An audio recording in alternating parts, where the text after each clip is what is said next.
저는 모태불교입니다. 어머님이 스님이셔서요. 그러니까 대학교 들어가기 전까지는 교회를 가본 적도 없습니다. 뭐 크리스마스 때도 가지 못했어요. 교회 가면 죽는 줄 알았습니다. 근데 대학교에 실수로 미션 스쿨에 들어가게 됩니다. 제 전기공학을 꼭 공부해야 돼서 전기공학과를 선택해서 들어갔는데 학교가 미션 스쿨인 거예요. 그래서 이렇게 억지로 예배를 참석시켰습니다. 그래서 저는 그래도 예배 시간이 기대가 됐어요. 왜냐하면 가면은 다른 과 학생들을 만나면 여학생들이 있을 거라 생각했거든요. 전 전기공학과에서 1학년부터 4학년까지 100% 남학생이었습니다. 근데 제가 이렇게 체플에 갔는데 400명의 예배를 드렸는데 전기공학, 전자공학, 기계공학, 무기재료공학, 토목공학 100% 남학생이었습니다. 앞에 나와서 설교하시는 분들 목사님도 남자였어요. 찬양을 하는데 오오오 이렇게 군대에서 부르는 찬양 같은 소리가 들렸습니다. 한 명도 목사님 말씀하시는데 집중하지 않고 다 딴짓하고, 저도 그때 많이 숙제를 했던 사람 중에 한 사람입니다. 그래서 여러 마음 이해하죠. 그런데요, 한 사람이 저를 이렇게 전도를 하게 되죠. 그래서 예수님 믿어라 이런 것이 아니고 여름 수련회 같이 가자 이렇게 꼬십니다. 10,000명이 모인다는 거예요. 그때 제가 공대생이니까 머리가 돌아갔죠. 5,000명은 여학생일 것이라는 확신을 갖고 가기로 결정했습니다. 그래서 평상시에 마시던 술 캡틴큐 2병하고 담배 한 보로 넣고 노래 2곡 준비해서 캠프파이어 때 부를 준비하고 갔는데 기독교에서 하는 수련회는 그런 수련회가 아니었습니다. 그냥 아침부터 저녁 때까지 말씀 듣고 또 하고 밤새도록 하고 11시에 취침 시간인데 설교가 11시에 끝납니다. 그리고 숙소에 들어가면 자는 게 아니고 또 그날만은 또 은혜 나누고요. 1시 정도에 자고 또 6시엔 또 깨워서 큐티하라고 그러고, 그래서 이 기독교에 갖고 있는 프로그램은 시간을 되게 안 지킨다는 첫인상을 받게 됩니다. 그러다가 넷째 날 저녁 때 예수님을 만나게 됩니다. 그건 지금 다 설명드릴 수는 없는데요. 완전히 삶이 확 뒤집어진 경험을 하게 돼요. 아무도 모르는 저만이 갖고 있는 아주 지금 이 자리에서 얘기하기 너무 추악스러운 죄악을 깨닫게 되죠. 그래서 하나님께서 제 죄악을 깨닫게 되셔서 해주셔서 이 죄를 씻는 방법은 예수님밖에 없다는 것을 그날 알게 됩니다. 왜? 어떤 영생이라든지 어떤 도를 깨달을 수 없다는 걸 알고 있었는데 죄에 대해서 깨닫게 되면서 하나님을 만나게 됩니다. 자, 학교에 돌아갔습니다. 1학기 동안 다녔던 그 학교랑 나머지 3년 반 동안 다녔던 학교랑 굉장히 달랐죠. 제가 만났던 예수님을 옆에 사람들 만나면 계속 전했어요. 얼마나 제가 전도를 많이 했는지 학생회 식당에 제가 등장하면 학생들이 일어나서 나갔습니다. 저 꼴 보기 싫어갖고.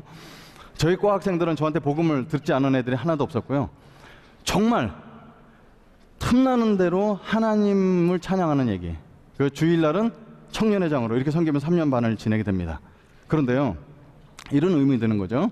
저는 교회에서나 학교에서나 신앙인들한테 다 이렇게 칭찬을 받는 사람이었는데 어떤 오류를 제가 보면요, 아침 7시에 일어나서 시험 기간에 전공을 공부하기 전에 잠시 성경을 읽습니다. 좋은 습관이죠. 근데 읽다가 보면 너무 재밌어서 보면 오후 5시예요. 앉아서 7시간, 8시간 설교 읽은 거예요. 그래서 예수 그리스도를 아는 것 외에는 모든 것을 배설물로 여기고 3년 반을 살았습니다. 가장 첫 번째 특징이 뭐냐면 성격이 배설물처럼 나오는 겁니다. 이렇게 전혀 제가 속했던 선교단체의 이름으로 막 나오는 거예요. 그래서 이건 아닌데 주변 사람들이 너무 칭찬을 받았다 할지라도, 그래서 제가 대학교를 졸업하고 나서 학교를 돌아간다면 내가 뭐를 고쳐서 다시 할 것인가라는 질문을 갖기 시작했습니다. 지난 100년간 기독교가요, 세상을 향해서 주었던 메시지가 있어요. 여러 방면은 다르죠. 구호가 다릅니다. 말씀도 달라요. 근데 거기 나오는 핵심은 똑같은 게 있어요. 대한민국에 기독교가 들어온 지 130년이 됐는데요, 130년 동안 교회가 세상을 향해서 했던 메시지는 딱 한 가지입니다. Change the world. 이야기는 여러 개 달라요.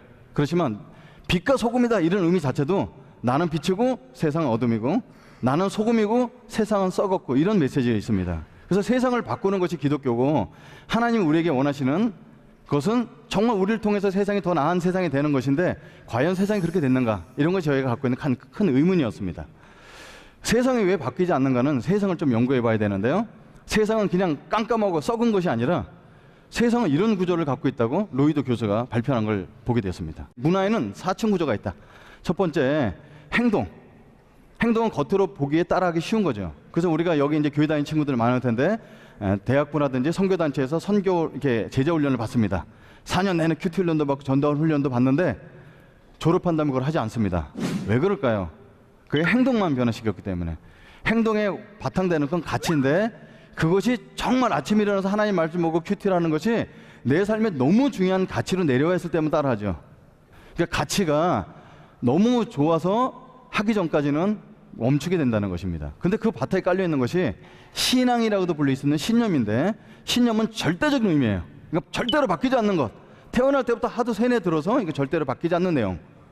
그리고 바닥에 깔려 있는 것이 세계관입니다. 모든 사람들이 다 믿고 있는 그 세계관. 그 세상은 이렇게 좀 구분이 되어 있는 거죠. 근데 우리가 예수님 믿어서 세상 나가서 믿음으로, 근데 변하지 않습니다. 예를 한번 들어볼게요. 제가 필리핀에서 3년 정도 사는 기억이 있는데요. 매주 금요일 날 저녁에 아주 독특한 현상이 벌어집니다. 그 돈을 찾아 쓰는 그 뽑는 그 ATM 기계에 줄을 쫙 300m씩 서 있어요. 필리핀 사람들이. 왜 이렇게 서 있지? 그 나중에 필리핀 친구한테 얘기 들어보니까 필리핀은 나라 법으로 월급을 주지 못하도록 돼 있답니다. 어떻게 주냐면 주급 혹은 2주에 한 번 월급을 주는 거예요. 왜 그러냐면 필리핀 사람들이 갖고 있는 국민성이 그날 돈을 받으면 그날 다 쓴다는 거예요. 그래서 30일 날 월급 받아서 다 쓰면 1일서부터 굶는 거죠. 그렇기 때문에 나라에서 법적으로 매주마다 혹은 2주마다 돈을 월급 주게 돼 있어서 사람들 금요일 날 저녁 때 300m 줄을 서갖고 돈을 찾는 겁니다. 그래서 관찰을 해봤어요. 왜 이 사람들이 왜 300m 줄 서갖고 돈을 찾아 제일 먼저 뭐를 하나 봤는데, 필리핀은 전당포가 많습니다. 여러분 전당포를 잘 아시는 세대인지 모르겠는데요. 전당포에 지난주에 맡겨놨던 물건을 찾습니다. 그리고 그 나머지 돈 갖고 금요일 날 저녁 때 불금, 프라이데이 나이트 피버 해갖고 돈을 거의 많이 쓰죠. 파티를 하고.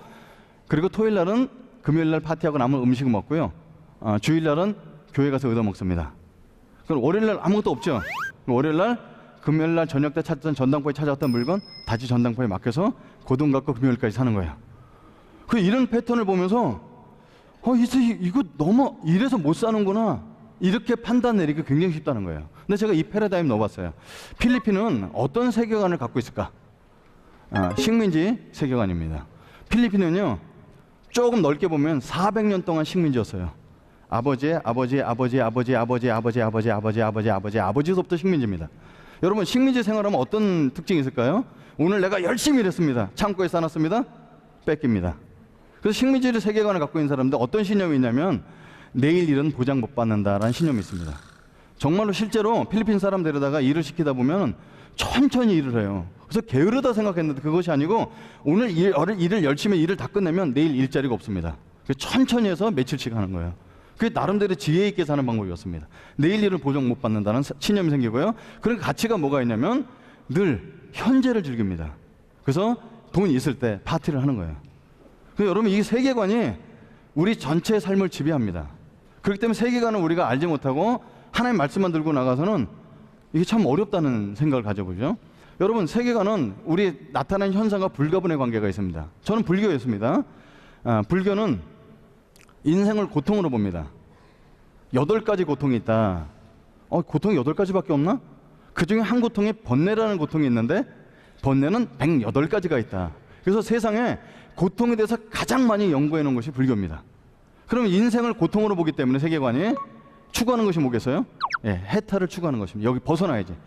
저희 아버님은 알코올 중독이셨어요. 집에 거의 안 들어오셨는데 1년에 13번 있는 제사 날은 반드시 들어오셨습니다.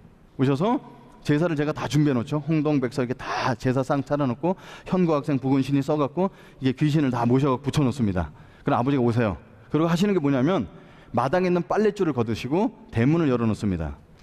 여러분 왜 제사 지낼 때 빨랫줄을 걷는지 아세요? 조상님들 귀신이 오다가 빨랫줄에 걸리지 말라고 쳐놓는 거예요. 그럼 대문을 왜 열어놓냐면 혹시 대문으로 오실까 봐서 또 대문도 열어놓는 거예요. 그러니까 이 조상님이 오는 것에 대한 예의 범절을 다 갖추는 거죠. 근데 제가 조금 컸을 때 이게 절을 하다가 조상님께 절을 하다가 아버지께 물어봤어요. 아버지, 저기 지금 할아버지 와 계신 거예요? 아버지가 조그만 소리로 얘 이놈아 귀신이 어디냐? 이러면서 절을 하시는 거예요. 그러니까 우리 아버지도 저게 할아버지가 안 계신다는 거 알면서 하는 거예요. 그래서 여러분 이 유교 사상에 있던 분들이 교회를 다니게 돼서 제사를 안 드리게 되면 너는 조상도 없냐? 이런 소리를 듣죠. 그러니까 예의범절입니다. 아버지가 아들을 죽이고 부인인 남편을 독살하고 이렇게 저렇게 정권이 바뀌면서 춘추 전국시대 너무 혼란한 생활 속에서 공자가 볼 때 왜 사람들이 이렇게 살까? 올바른 예절을 가르쳐야 되겠구나. 남녀 칠세 부동석, 부부유별, 군사부일체 이런 것들에서 인의 예지를 가르쳐서 예절을 통해서 세상을 바꾸려고 했던 것이죠. 세계관이 그런 것이죠. 그리고 진화론은 세상은 정글이다. 그래서 센 사람이 이기는 거야. 힘이 진리야. 우리가 어쩌면 이 속에 살고 있지 않을까요? 그리고 유물론은 어떨까요? 인간도 물질이라고 했습니다. 여러분, 이 인간을 물질로 전락시키면 나타나는 결과가 뭘까요? 대학살이죠. 그죠? 그래서 세계관은 반드시 결과물로 나타난다는 것입니다. 그럼 우리는 어떤 세계관을 갖고 있을까요? 네, 자본주의입니다. 여러분, 교회 다니시는 분이 여기 있을 거라 확신하는데, 많을 거라 생각하는데, 여러분의 부모님들 싸우세요, 안 싸우세요? 싸운다고 얘기하지 말라고 그러시죠? 싸웁니다. 어떤 부모도 싸웁니다. 근데 여러분, 제가 질문해 볼게요. 여러분 부모님이 싸우는 내용이 하나님의 영광을 위해서 싸우시나요? 안 그러셔. 거의 돈 때문에 싸웁니다. 저희 집도 그래요. 그러니까 이 세상에 살면서 돈이 전부는 하지만 돈 없이 살 수 없는 시대에 이 압력이 굉장히 큰 거죠. 그래서 여러분, 자본주의에 살고 있는 우리는요, 사실은 하나님 이렇게 얘기하고 있는데, 교회를 한 걸음 나가서 발을 딛자마자, 월급 생활을 하자마자, 직장에 들어가자마자 돈이 가장 큰 가치라는 것을 얘기해줘요. 온갖 수모를 다 당해도 월급 주잖아. 그래서 모든 가치 위에 자본이 올라서게 되는 게 자본주의입니다. 그래서 다른 중요한 가치들이 다 사라지게 됩니다. 자, 이런 세상 속에 우리가 주일날 하나님이 돈보다 중요하다고 세상에 나가는데 거기서 깨지게 되는 겁니다. 그래서 갖고 있는 세계관을 하나님께서 우리에게 말씀을 주셨는데요, 오늘 읽었던 주기도문이에요. 그 중에서 한 부분만 보겠는데, 나라가 임하옵시며 뜻이 하늘에서 이루어진 것 같이 땅에서도 이루어지이다. 제가 예수님 믿고 나서 10여 년 동안 주기도문을 외웠지만 가장 이해 안 되는 부분이 저 부분이었습니다. 아니, 하나님 아버지라 부르는 거 이해가고 일용할 양식도 먹는 거 이해가는데, 하나님 나라가 이 땅에 임한다는 것이 어떤 것일까? 안 보이잖아요. 교회 가도 하나님 안 보이는데, 그럼 하나님이 존재가 분명 계신데 하나님 나라가 이 땅에 임한다는 건 무엇일까? 이것이 가장 큰 궁금한 것이었어요. 자, 보면 주기도문은요, 기도문이다 이렇게 볼 수 있지만, 지금 이 시대 용어로 조금 더 쉽게 설명하자면 사명선언문이다 이렇게 표현할 수 있습니다. 더 엄밀한 의미는 당신께서 이 땅에 오셔서 하고자 하는 일이 무엇인가요? 물어봤을 때 예수님께서 가르쳐 주신 것이 주기도문이었어요. 그러니까 예수님의 비전 선언문이랑 같다 이렇게 볼 수 있죠. 그 중에서 가장 큰 것은, 핵심은 나라가 이 땅에 임한다는 것입니다. 자, 그러면 하나님 나라는 과연 무엇일까요? 성경의 가장 큰 주제는 저는 하나님 나라라고 확신합니다. 저만 그런 것이 아니라 많은 학자들이 그렇게 얘기하죠. 자, 예수님 이 땅에 오시자마자 하나님 나라가 갖고 왔다 이렇게 얘기했습니다.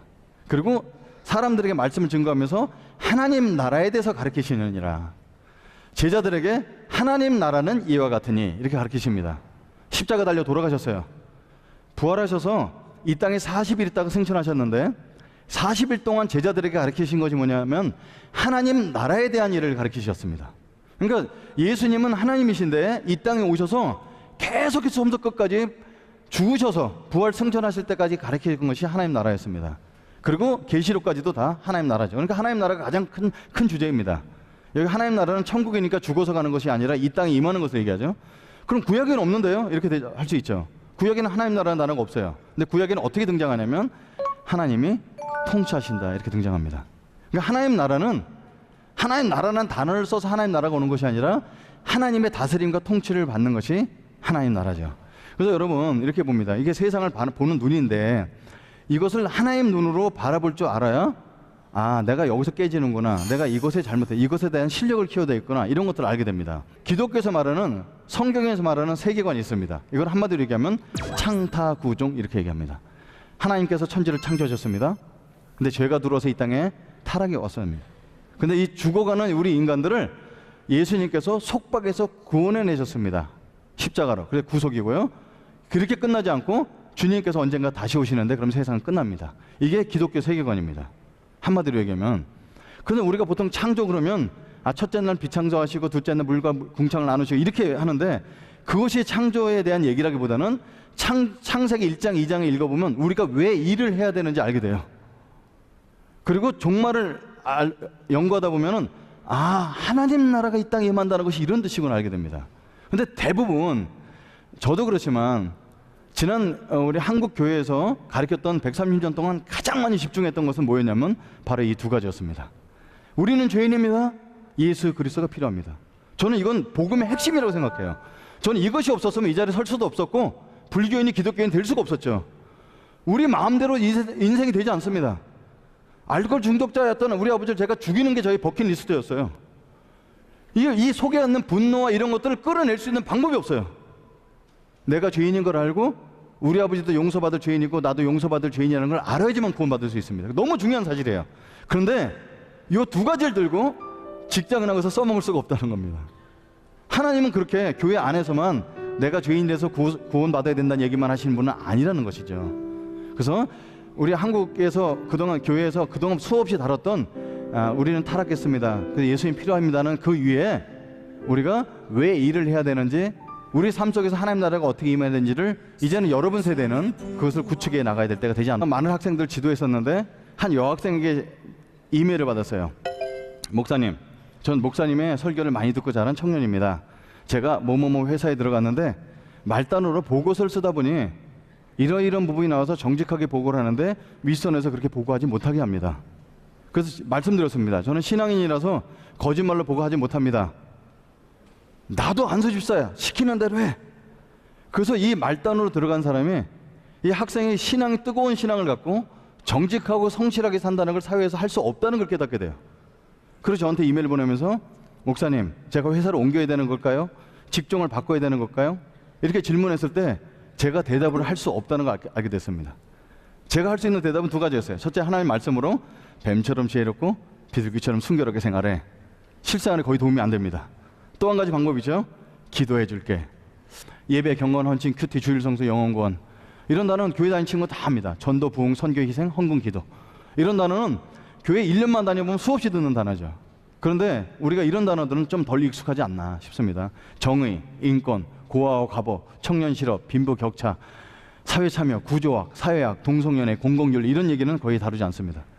저도 그렇게 배우지 못했기 때문에 그 자매로부터 이메일을 받아서 사회 구조가 이렇게 뒤틀어졌는데 내가 여기서 어떻게 살아야 되나요? 물어봤을 때 기도합시다, 이렇게 외에는 대답하기가 되게 어려웠던 것입니다.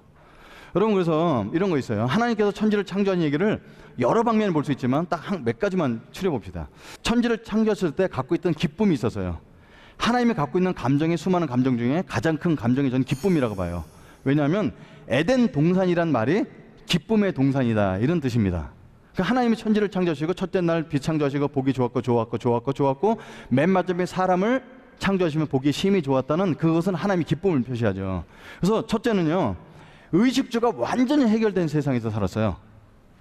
여러분, 아침에 일어나면 먹을 거 있었어요.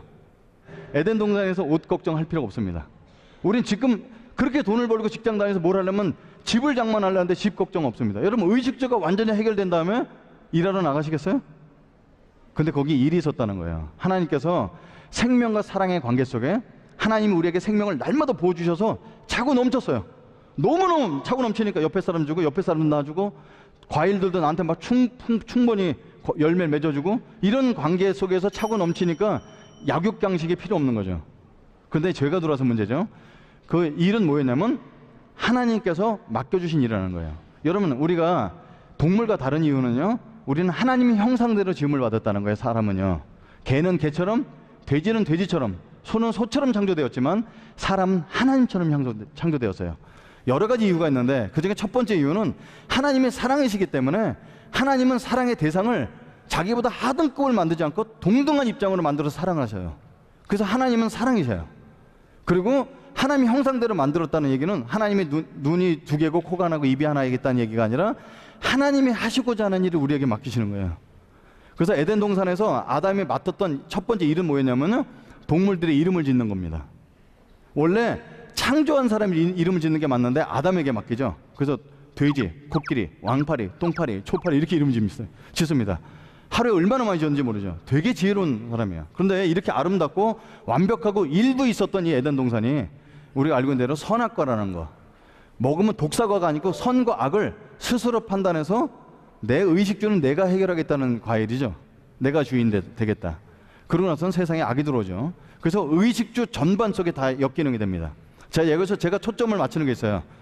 선악과를 먹어서 영적으로 죽어서 하나님과 대화가 끊겨서 천국 못 가요, 이것이 아니고요. 그건 당연하고, 선악과를 먹었을 때 의식주 모든 전 영역에 하나님의 생명력이 떠났다는 얘기예요. 그걸 저주라고 얘기합니다. 그래서 타락 이후에는 이렇게 고통되죠. 선악 관계가 악화됩니다. 그리고 일이 노동이 돼요. 억지로 일을 하게 돼요. 그죠? 그 다음에 약육강식, 이런 세상을 됩니다. 근데 하나님께서 이런 세상을 바꾸세요. 너무 웃긴 것은요, 이 누굴 통해서 바꾸냐면 아브라함을 통해서 바꾸세요. 아브라함에게 명령을 하시면서 본토 지척 아비집을 떠나라면서 그를 선택했던 이유를 말씀하시는데요, 다 읽지는 않겠습니다. 하나님께서 아브라함 선택해서 뭘 하시려냐면, 아까 우리가 평상시 잘 안 쓰는 단어 있죠? 공의, 정의를 실현하려고 아브라함 선택하십니다. 그 당시 아브라함은 족장이었는데요, 아브라함이 전쟁을 잘했던 사람이었던가요? 못했던 사람이었을까요? 하나님 믿는 사람 누구 괴롭히지 않죠. 근데 전쟁을 아주 잘했던 사람이에요. 어떻게 하냐면, 조카 롯이 소돔과 고모라 땅에 살고 있다 끌려갔는데, 그 연합군 전쟁에 4개국이 몰려있는 그 연합군에게 끌려갔는데, 몸종 318명을 데리고 가서 전쟁에서 승리해서 조카 롯과 전리품을 찾아옵니다. 그리고 전쟁을 굉장히 잘했던 사람이에요. 그 소돔과 고모라 땅에 돌아가서 전리품을 다 나눠주니까 사람들이 깜짝 놀라는 거예요. 야, 이거 네가 전쟁에서 이겼잖아, 너 가져. 아니야, 이 모든 물건을 원래 주인에게 돌려주는 것이 나의 뜻이야. 이게 공의죠. 실력도 뛰어나지만 다른 사람은 갈취해서 뺏기 위한 전쟁이었지만 아브라함은 회복을 위한 전쟁을 했다는 거예요. 하나님께서 아브라함 통해서 공의를 실현하는 거예요. 근데 이거를 아브라함 한 사람 끝내지 않고 아브라함의 자손을 뭐라 부르냐면 이스라엘이라 부릅니다. 이스라엘을 통해서 전 세계 이 복을 나눠주려고 하시는 거예요. 그래서 우리가 이스라엘 연구하고 자꾸 이랬죠. 구약은 다 이스라엘 역사인데, 근데 이 복이 되는 방법을요, 율법을 통해서 주십니다. 율법. 아, 이게 딱딱이죠. 여러분, 율법은요, 우리 생활 속에 굉장히 가까운 겁니다. 성경에 가장 중요한 성경 하나 뽑으라면 저는 레위기를 뽑겠어요. 레위기. 여기 교회 다니는 친구 알겠지만 레위기는 읽기가 쉬운 성경이 아닙니다. 그래서 이 레위기의 별명이 있어요. 성경 통독의 암초다, 이런 별명이 있습니다. 이게 읽다가 여기서 다 무너져요. 어떤 사람은 평생 애굽 땅에 사는 사람이 있어요. 어디 읽고 있어? 애굽이에요. 애굽. 평생 애굽 땅에 사는 사람이 있어요. 가끔 출애굽을 해도 이 청색실, 홍색실, 베베곤실에 꼬여서 못 나옵니다. 이게 레위기가 그래요. 성경 이름도 위기잖아요, 위기. 하나님께서 그래서 위기라고 지으신 것 같아요. 그럼 창세기는 무슨 성경일까요? 창세기가 더 안 중요한가요? 창세기는요, 우리에게 율법을 주신 분이 누군지를 적어놓은 거예요. 천지를 창조하신 분이다. 그럼 출애굽기 뭘까요? 이 율법을 어떤 과정을 통해서 받게 됐지? 그럼 민수기는 이 율법을 갖고 40년 동안 광야에서 살아본 이야기예요. 옷이 해지지 않고 발이 부르지 않고 날마다 만나가 내렸다는 거죠. 그러면 신명기는 뭘까요?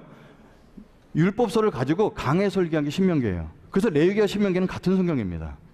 그러면 수많은 역사서는 딱 간단해요. 율법을 지켰던 사람과 지키지 않았던 사람. 시가서는 뭘까요? 율법을 지켰던 그 기쁨을 찬양했던 이야기. 그럼 예언서 17권이나 되는 예언서는 뭐예요? 율법을 안 지키면 너 곧 망할 거라고 예언해 준 거예요. 그러니까 성경의 가장 중요한 성경이 율법이에요. 율법이 들어있는 레위기입니다. 그럼 레위기를 잠깐 보면요, 이렇게 나와 있어요. 우리가 처음에 읽다가 재미없어요. 제사법, 이건 다 통과. 왜냐하면 예수님이 십자가에 다 이루어 주셨기 때문에 통과. 근데 이런 구절이 나와요. 너 아내랑 이혼하려면 이혼 증서를 써줘. 율법이 이런 게 있어요. 부부 관계에 대해서. 여러분, 지금도 여성 인권이 좀 없어서 지금 우리가 막 운동을 하고 있잖아요. 예전엔 여성을 사람으로 보지도 않았죠. 짐승 취급했어요. 물건 취급했어요. 데리고 살다가 싫어, 나가, 이혼. 그러면 이 여자는 자기 생명을 보존받지 못했습니다. 그래서 가장 무서운 게 이혼이었어요. 여성이 스스로 내가 이혼하겠다고 얘기한 자는 이 인류 역사상 얼마 안 돼요. 수천 년 동안 여성은 그런 고통을 당한 존재였죠. 근데 이스라엘만큼은, 야, 이혼하려고 그러면 이혼 증서를 써줘. 여러분, 이혼 증서를 어떻게 쓸 수 있어요? 이렇게 주지 않습니다. 장로들을 선택에다가 이 여자를 내가 왜 이혼해야 되냐면 이러이러한 잘못을 했기 때문에, 이런 증거물이 있기 때문에 이 사람이랑 이혼합니다라고 증명을 해야 장로들을 입회화해서 이혼 증서를 썼어요. 여러분, 이혼 증서를 쓰는 것이 굉장히 힘들었다는 거예요. 그 당시 전 인류 중에 이혼하기가 가장 힘든 나라가 이스라엘이었습니다. 부부관계. 부모를 저주하는 사람마다 돌로 쳐 죽이라고 했어요. 아버지와 자녀의 관계. 토지법. 여러분 세대하고 제 세대하고 딱 다른 게 있어요. 저는 열심히 좀 노력하고 살면은 우리의 부모보다 잘 살 수 있는데, 여러분은 여러분의 부모보다 잘 살 수 없는 시대에 살고 있대요. 경제 성장이 멈춰갖고. 그러니까 그게 어렵죠. 공부를 많이 했고 더 열심히 살았는데 왜 못 사는가, 이런 것에 대한 희망이 없는 것이 여러분이 갖고 있는 고통이라고 생각해요, 청년들이. 근데 여러분, 걱정하지 마세요. 희년을 선포하면요, 지금 갖고 있는 모든 사람들의 재산을 나라에 반납해서 모든 사람 숫자대로 똑같이 다시 나눠줘서 새 출발을 하게 해주는 게 희년이었어요. 자, 여기 금수저 아들이 있어요. 야, 11년 뒤면 신혼인데 우리 아버지 재산 나라에 다 들어가면 11년 뒤서부터 내가 노력하게 살아야 돼. 내가 이렇게 허투루 살면 안 되지. 그 금수저도 열심히 일을 합니다. 흑수저. 지금 내가 못 살지만 11년 뒤에 희년을 통해서 재산을 분배받게 되면 나의 실력대로 평가를 받을 거야. 열심히 살게 되죠. 그러니까 희년은 다음 세대에게 날마다 희망을 줍니다. 그러니까 여러분 갖고 있는 이런 율법이나 이런 내용들이요, 노예법이라든지 이런 것이 그냥 단순히 성경에 써 있는 어거지 얘기 이런 것이 아니라는 거예요. 그래서 제가 말하는 초점은 이겁니다. 하나님은 죄 용서를 넘어서 우리 전 영역에 관심을 갖고 계시다는 겁니다. 그래서 하나님은 통치하신다는 얘기가 교회에서만 통치하시는 것이 아닙니다. 그래서 영적인 것은 이런 얘기죠. 하나님 다스리는 전 영역이 영적인 것입니다. 그래서 여러분, 우리가 많이 썼던 단어 성령 충만이라는 단어는 하나님 나를 다스려 주시옵소서. 그리고 여러분이 공부하는 이유는 뭐냐면 정치, 경제, 사회, 문화 속에 하나님 나를 통해서 다스려 주시옵소서. 그래서 하나님 나라는 우리를 통해서 하나님 역사로 임한다는 사실입니다. 그렇죠? 그러니까 이 영적인 세계를 통해서 내가 일 속에서 하나님 믿음을 어떻게 실현하는가를 아주 좋은 예가 있는데요. 이게 실제로 있었던 일이에요. 비행기가 출발했습니다. 근데 옆구리가 터졌는데 비행기가 추락해요. 이건 아무도 살릴 수 없는 사건이었는데요. 기장이 크리스찬이었어요. 기적적으로 착륙을 시킵니다. 사람들한테 인터뷰를 합니다. 당신 크리스찬으로서 그때 어떤 마음과 태도를 일했습니까? 근데 이분이 뭐라고 대답하냐면 방언 기도를 했습니다. 이렇게 얘기하지 않고요. 이렇게 얘기합니다. 승객들을 위해 잠깐 기도하고 일에 집중했습니다. 크리스찬인 비행기 조종 기장은 그 사람한테 요구되는 영성은 뭘까요? 얼마나 성경을 많이 읽었냐? 성경 읽는 거 되게 중요하죠. 그 사람의 기장으로서 갖고 있는 영성은요, 책임감과 능숙함이 영성이라는 거예요. 그러니까 우리가 이런 부분을 많이 간과하고 교회 안에서만 신앙을 인정받는 신앙 갖고는 세상을 변화시킬 수가 없죠. 제가 이것을 나중에 깨닫겠어요. 여러분, 빛과 소금의 역할을 이렇게 나눠봤습니다. 여러분, 빛은 좋은 인격, 예수님의 인격을 갖고 있는 걸 얘기하고요. 소금은 자기가 속한 세상에 꼭 필요한 사람이 되는 존재를 얘기해요. 그래서 여기 어떤 분이 인터넷에 이렇게 낙서를 해놨어요. 저도 이게 누가 썼는지는 모르고 그냥 크리스찬이 적어놓은 것도 아닌데 호사분면이라는 걸 누가 갖고 왔어요. 호사분면. 그래서 친절한 사람, 인격이 좋은 사람, 싸가지가 없는 사람, 그리고 일을 잘하는 사람, 일을 못하는 사람, 이 세상에 네 종류의 사람이 있다. 그래서 여러분, 호자로 시작합니다. 친절하고 일을 잘하는 사람은 뭘까요? 호인이다, 이렇게 부릅니다. 근데 여러분, 이 친절한데 일을 못해요. 예를 들어서 간호사가 있는데 너무 친절해요. 근데 여기다 주사를 놓으려면 한 10번을 찔러야 돼요. 피쳐나고. 난 그런 간호사한테 주사 안 맞을래요. 그죠? 그러니까 일을 못해요. 이런 친절하지만 일을 못하는 사람을 뭐라 부르냐면 세상은 호구라 이렇게 부릅니다. 많은 크리스찬들이 가서 저 회식 자리 가서 술 안 먹습니다. 운전 다 해드리고 사람 모셔다 드려요. 근데 일을 못해요. 호구입니다. 근데 일반 사람들은요, 일은 잘하지만 되게 성격이 못됐죠. 이런 사람을 호랭이라고 얘기합니다. 여러분이 사장이라면 호구를 뽑으시겠어요? 호랭이를 뽑으시겠어요? 세상은 싸가지는 없더라도 일을 잘하는 사람 뽑으죠. 문제가 있어요. 일도 못하면서 싸가지도 없는 사람이 있죠. 이런 사람을 호로 XX라고 얘기합니다. 이게 문제죠. 여러분, 저는 목사로서 이렇게 생각을 해요. 1919년에 우리가 독립운동을 외칠 때 사인을 했던 33명 중에 17명이 크리스찬이었어요. 사람들이 기독교를 볼 때 실력 뛰어났고 자기 희생을 하는 실력 좋은 사람이었죠. 그때는 기독교가 너무 좋아서 호인. 근데 지금은 세상을 변화시키자, 그리고 우리가 썩었습니다. 그럼 호로 XX가 되죠. 그래서 지금 기독교라고 욕먹는 것이 너무 당연해요. 근데 여러분, 이거는 우리에게 좋은 사인이죠. 아, 우리가 뭘 잘못했거나 깨달아서 바꾸는 데 있습니다. 그래서 생활선교사라는 제가 단어를 쓰는데요. 의사가 부르심을 받고 아프리카 가서 선교를 했어요. 근데 이분은 어떻게 선교를 하냐면 의료 활동을 통해 선교를 합니다. 그래서 어떻게 전도하시냐고 했더니 이 사람 저한테 이러는 거죠. 하나님을 사랑하고 이웃을 사랑하는 마음고 진실한 마음고 의료하는 것이 난 선교라고 생각합니다. 여러분, 그분은 왜 아프리카 가면 선교사고 한국 땅에서 이렇게 하면 선교사가 아닐까요? 저는 이런 사람들이, 자기가 직장에서 일하는 사람들이 선교사 마인드 갖고 일하는 사람들을 생활 선교사라고 생각합니다. 대한민국에 지금 크리스찬 숫자가 많이 늘어났고 또 줄어들고 있는데 저는 1%만, 이 자리에서 예배를 드리는 사람 중에 딱 1%만 이런 마인드 갖고, 그렇지, 내가 학생으로 내 직장에서 부르심을 얻은 생활 선교사야, 이렇게 한다면 세상을 바뀌지 않을까, 이런 생각을 갖고 우리는 모두 다가 생활 선교사로 부르심을 받았다고 저는 확신을 합니다. 그렇게 생활 선교사로 살아가는 여러분 되기를 간절히 축원합니다.